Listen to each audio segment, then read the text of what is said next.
Hello, my name is Sasha and I'm Patient Experience Facilitator for North West Division. Today I've come together with some of my colleagues and we're going to provide you with a short virtual training session on patient stories. So let's start at the beginning. I'm going to introduce you to Nita.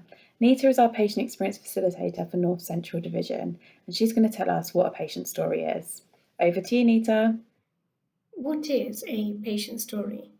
Patient stories bring experiences to life and make them accessible to other people. They encourage the service to focus on the patient as a whole person rather than a clinical condition or as an outcome.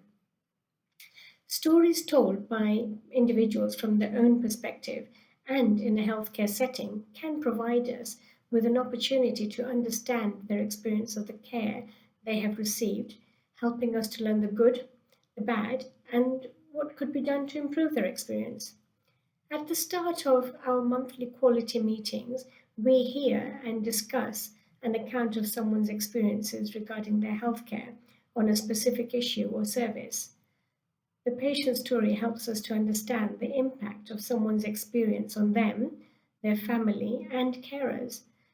It helps show things through the patient's eyes and is often a very powerful way to start the meeting to influence the atmosphere in which the meeting takes place. It is important to recognize that you cannot use individual stories to make generalizations about service user experience, but that each story is valid as it represents an individual's experience. You can, however, use stories alongside other data sources to gain powerful insight into what is happening with your service and or team. In this way, we aim to highlight an ethos and impact without focusing on an individual patient or staff from a named service. The aim is that the thoughts triggered by the story are considered at the outset, during, and at the end of the meeting to promote and strengthen the atmosphere and the discussions that take place about agenda items. Patient stories and storytelling can also be used to engage your stakeholders and for educational purposes. Thanks for that, Nita. Now that we know what a patient story is, Emily, our patient experience facilitator for Hertfordshire Division, is going to take us through the different types of patient stories.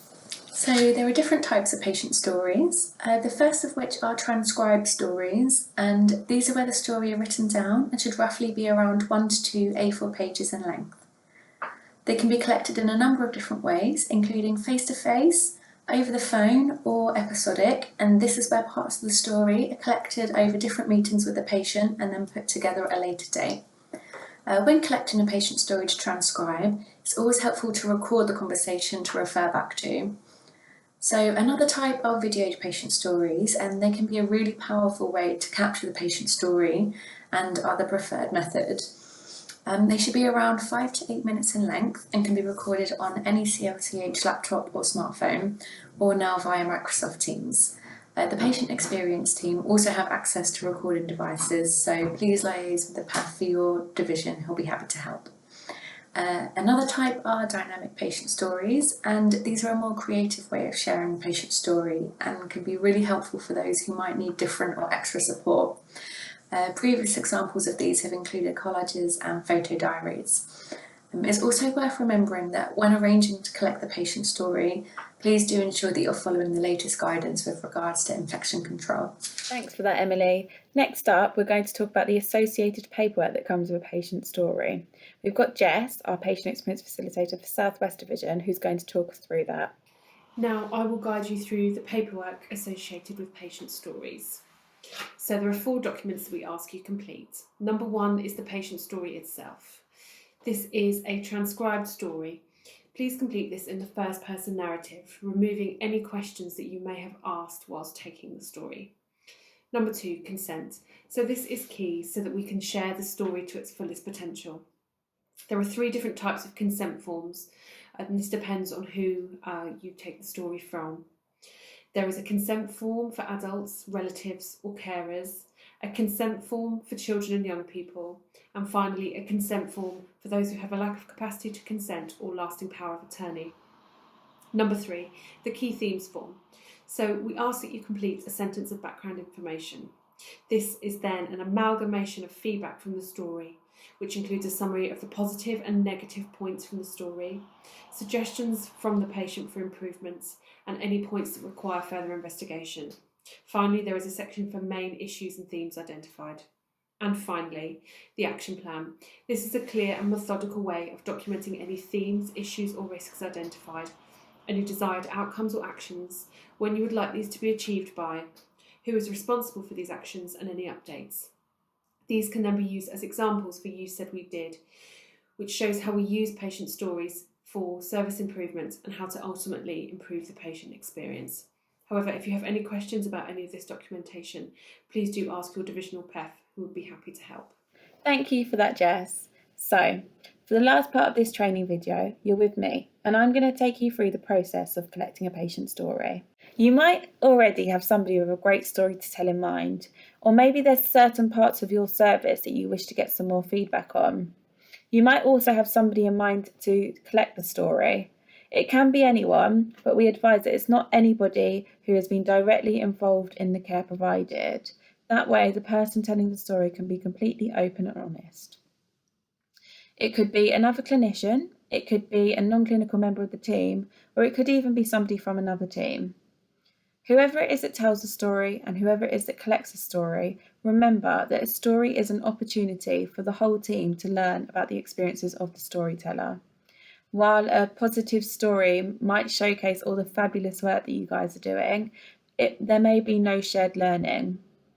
I would consider instead looking at somebody who's had a less positive healthcare journey, maybe through a PALS, a complaint, or a serious incident. Or it could even just be somebody who you know has suggested changes that might benefit future service users. Your training pack provides full details on how to make initial contact with the storyteller. There's also some possible open-ended questions in there.